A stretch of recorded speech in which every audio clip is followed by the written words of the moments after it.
Hey, while you relax and watch this deep earwax removal, let me take you back to a time when medicine looked very, very different. A time of herbal tonics, bloodletting, and whispered prayers. A time of plague masks, leeches, and strange, smoky rituals. This story begins in the Middle Ages, a world of flickering torchlight, handwritten scrolls, and cold stone rooms filled with strange scents in this world. If your ear began to hurt, if your hearing dulled, if your balance was off, or your head throbbed, you might be taken to a doctor, or a barber, or an apothecary with more faith than training. And there, you might be told that your ear was too wet inside, or worse, that spirits had entered through the ear canal and were wreaking havoc in your brain. And the solution? They would light dried herbs, usually sage, mugwort, or even tobacco. Let the smoke build up in a clay bowl and gently blow it into your ear, not to warm it, not to perfume it, but to chase out the evil inside. The belief was simple but chilling. They thought your body was made of 4 fluids or humors: blood, phlegm, yellow, bile. Too much moisture, too much cold, too much bad air in one spot, you'd get sick, and the ear dark, narrow.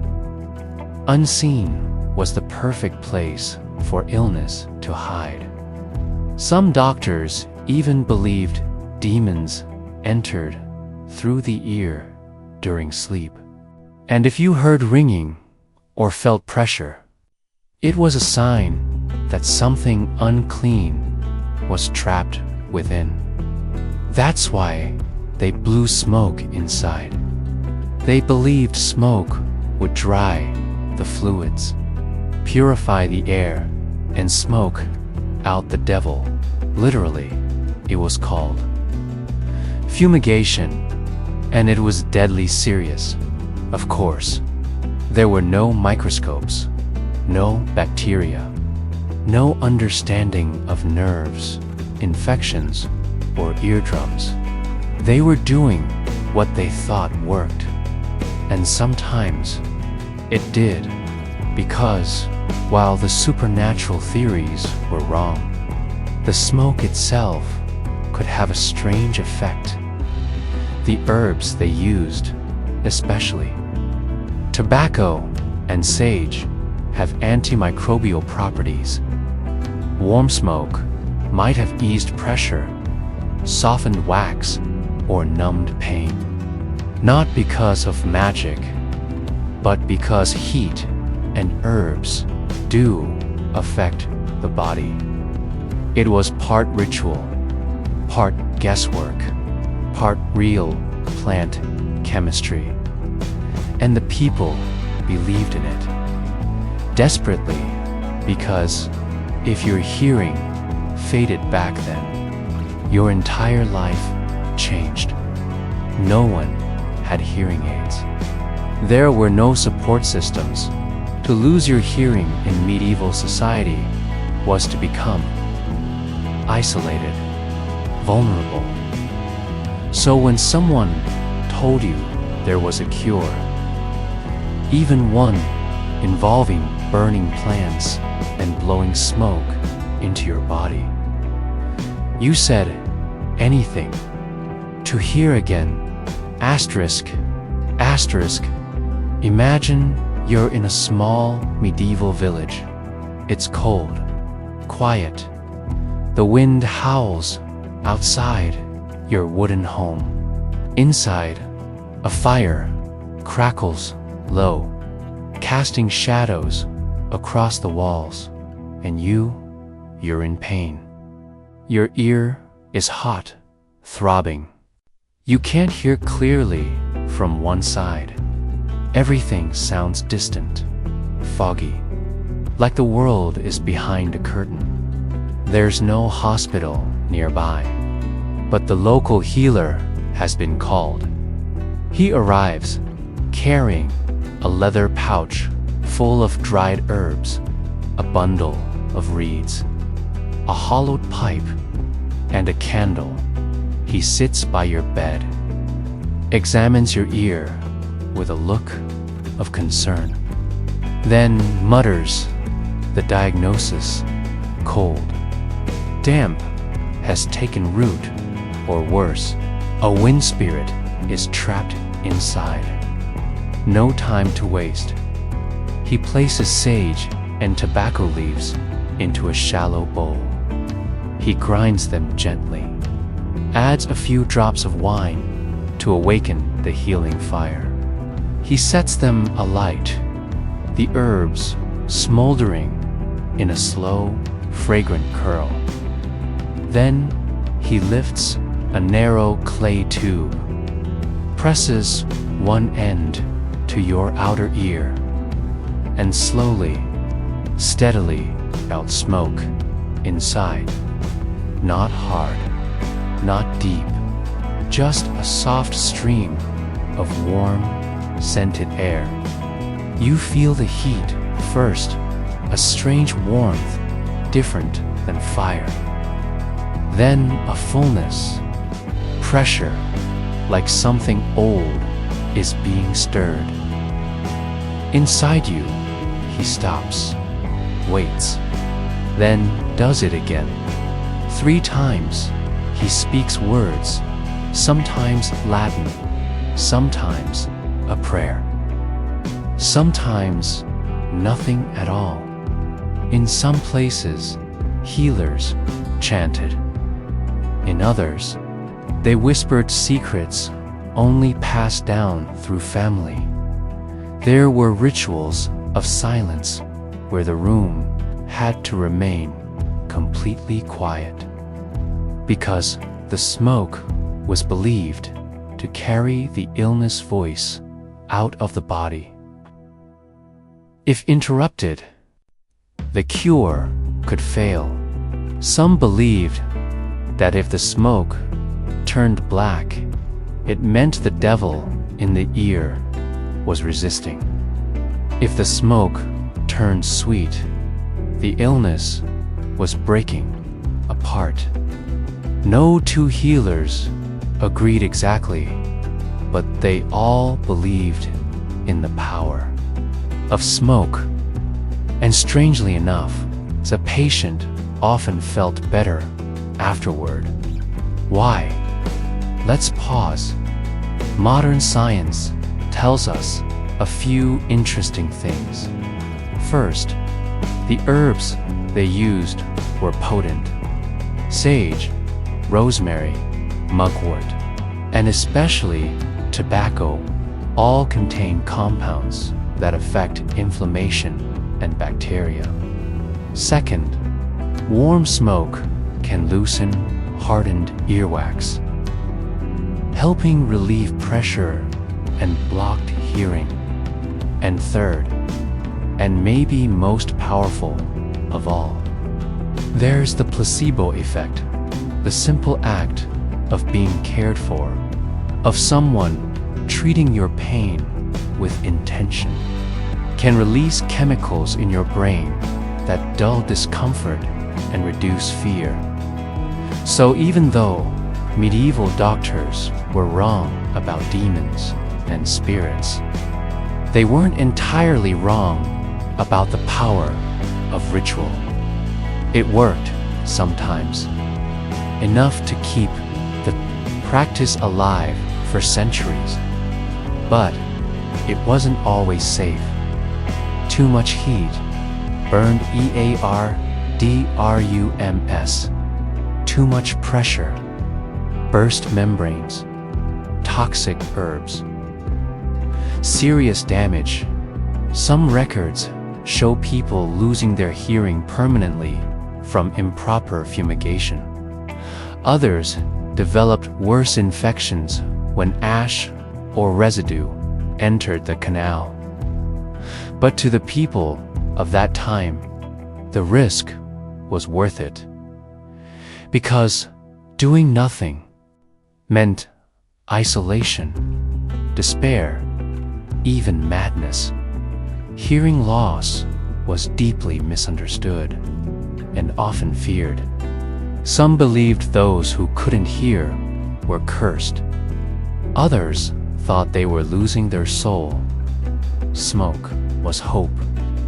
Invisible form, you could watch it swirl, rise, vanish. Like illness leaving the body. There's something poetic about that, isn't there? Even now, in a world full of science, we still light candles when we pray. We burn incense when we grieve. We breathe steam when we feel congested. Some part of us still believes in what we can't see, in warmth, in ritual, in the unseen journey of healing. Asterisk, asterisk, over time, the world changed. Empires fell. Languages died. Science rose. And slowly, the old ways of healing, the rituals, the chants, the smoke began to fade. Doctors began studying. Anatomy, books replaced beliefs. Microscopes revealed what smoke never could by the 18th century. The practice of blowing smoke into ears was mostly gone from Europe's medical books, replaced by irrigation methods, metal tools, and eventually sterile techniques. But it didn't disappear everywhere. In rural pockets, in Ireland, in Eastern Europe, in parts of Asia, some families still practiced it well into the early 1900s. In fact, there are reports of grandmothers warming rolled tobacco in cloth, placing it in their child's ear to soothe an ache, not unlike the onion remedy we've talked about before. And here's something even stranger. In Victorian England, there was a device called a smoke enema kit. Yes, really, designed to blow smoke into various parts of the body, including the ear. It sounds absurd now, even dangerous. But back then, they truly believed it worked. That smoke carried cleansing energy and makes someone whole again. And perhaps, in some ways, it did, because there's something powerful about believing you're healing. Something powerful in the rhythm of care, in the feeling that someone is tending to you, that your pain is seen, and that something is being done. We may not blow smoke into ears anymore, but think about what we still do. We use steam, warm oil, white noise machines. We light sage to clear bad energy. We sip herbal teas with names like cleanse, purify, restore. But the instinct to care, to comfort, to heal gently hasn't. In fact, even the idea of sound affecting the body has made a comeback.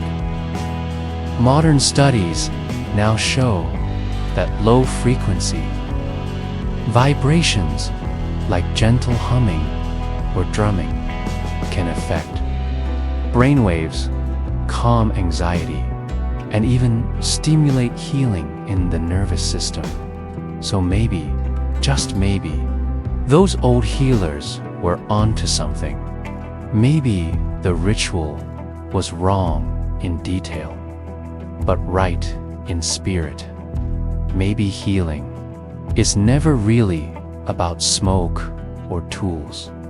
It's about intention, presence, time, the time to slow down, to pay attention, to let warmth enter a place where pain once lived.